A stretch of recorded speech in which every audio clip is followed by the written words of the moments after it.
बड़ी बहू वर्षा हर काम में बहुत तेज थी। वहीं छोटी बहू हर्षा हर काम आराम से करती। वर्षा को अपनी तेजी पर बहुत घमंड था। वो बात बात पर हर्षा को ताना मारा करती। एक दिन वर्षा किचन में खाना बना रही होती है और हर्षा से कहती है, देवरानी जी, इतना धीमे धीमे खाना बनाओगी तो लोग भूख से मर जाएंगे। पिछले जन्म में कछुआ थी क्या? मेरा तो पता नहीं, आप बहुत तेज हो। आप पिछले जन्म में घोड़ा थी क्या? वर्षा आराम से चली जाती है। खाना खाने के बाद वर्षा का पति गौतम, हर्षा का पति लोकेश और उनके माता पिता बैठकर टीवी देख रहे होते हैं। तभी सास कहती है, अरे रामायण लगा दो हर्षा।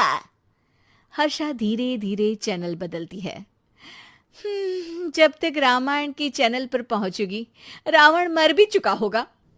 हाँ बेटा हर्षा, जल्दी लगा देना, राम भगवान के दर्शन कर लूं। जी लगा तो रही हूँ। इतना स्लो? सासू माँ इतने में तो अयोध्या जाके राम भगवान के दर्शन कराएंगी। सब वर्षा की बात पर हंसने लगते हैं। वर्षा हर्षा के हाथ से रिमोट लेकर रामायण लगा देती है।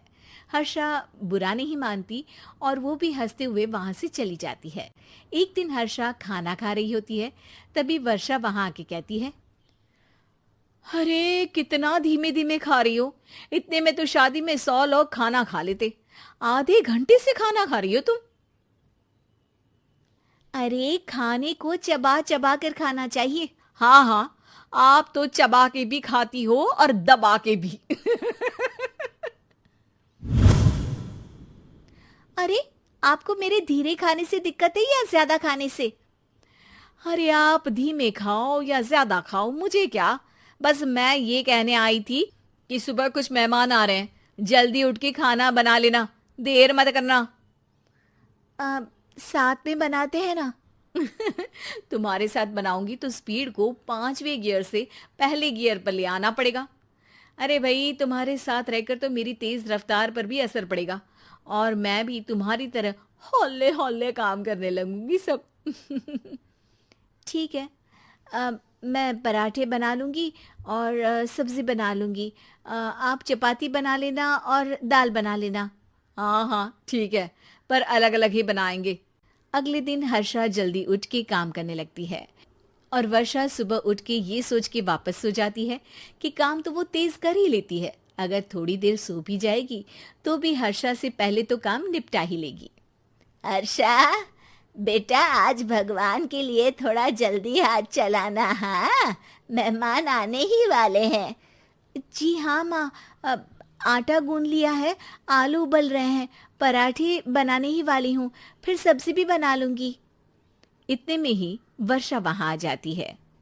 माँ जी, मेरा तो आप टेंशन ही मत लो, अभी उठी हूँ, लेकिन देखना खाना फटाफट राजधानी एक्सप्रेस की स्पीड से बना दूंगी।